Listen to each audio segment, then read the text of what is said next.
So, I may have mentioned the other day that it was my birthday.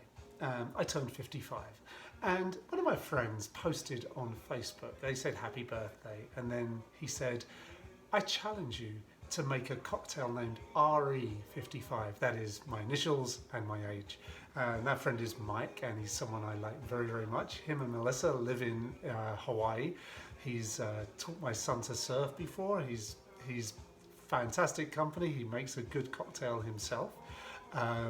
So why wouldn't I take him up on this challenge? It'd be like, well, here, hold my beer. I'm going to make a cocktail. And that's what I'm going to do. But the name was a bit funny. It was stumping me a little bit, you know, because in England, RE is religious education. That was a subject that used to be, until the national curriculum, the only compulsory subject there was. Then afterwards, the only one that wasn't compulsory anymore. Then I do remember in school, at Holloway School, in my first year there, so I was 11, in RE class, mentioning the fact that I was then, as I am now and have always been, that I can recall, an atheist, and getting jumped on by the rest of the class. Like the teachers were like, woo! Yeah, they didn't convince me to not be an atheist anymore, but it may have left more than just mental marks on my body. Well, and my mind, right? That's what you get when you get a class of boys jumping on you. Anyway, I digress. So I tried to think how I would come up with this cocktail, and I decided that the interesting way to do it would be using the letters and the numbers to come up with it. So this cocktail is going to be a rum drink. It's going to have rum for the R. It's going to have extra dry vermouth for the E, and the 55 is going to be represented by green Chartreuse because it is 55% alcohol by volume. And the drink that I'm putting together here is a kind of funky rum riff on what would be called a perfect Manhattan.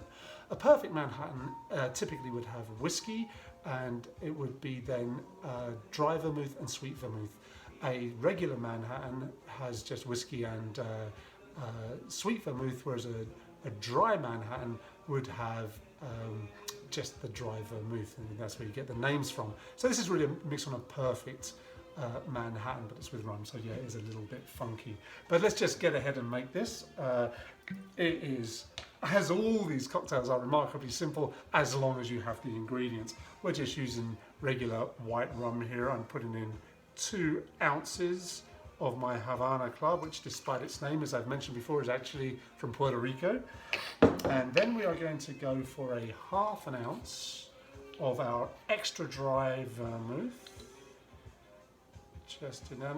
One thing about this drink is it's going to be a beautiful colour. I hope you agree. It's a very sort of translucent green colour because of the addition of this green Chartreuse from the Carthusian monks in France with all their herbs and deliciousness.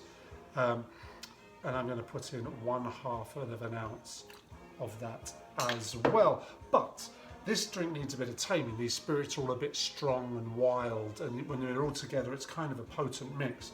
So first of all, I'm going to tame it slightly with some sugar syrup, simple syrup, 50-50 water and sugar boiled in a pan, and then let to cool. Now, I mentioned in other videos that I kind of like a sweet cocktail, but I put in 1/4 ounce last time and it was too much.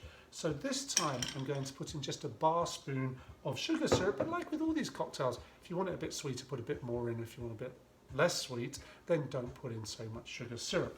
Then the final thing to really balance out the whole thing and make it a more harmonious cocktail is orange bitters by Angostura. These ones, any ones you want to use are great. I'm just going to put in a couple of dashes of that, and you'll notice a dash is not just a one shake. Typically a dash, there is actually an official measurement for it, is 9 drops. So I give it a couple of good squirts of the stuff in there, and that usually does the trick. Again, do that to your own taste.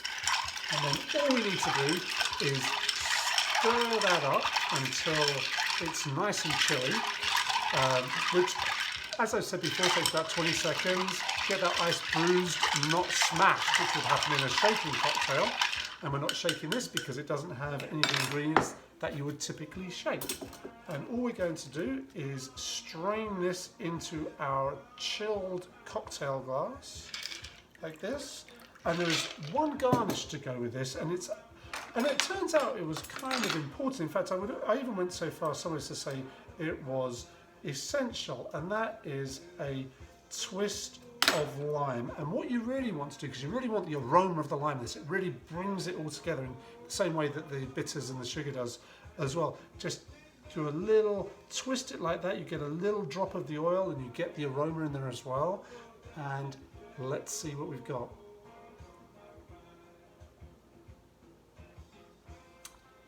Oh yes, cheers Mike.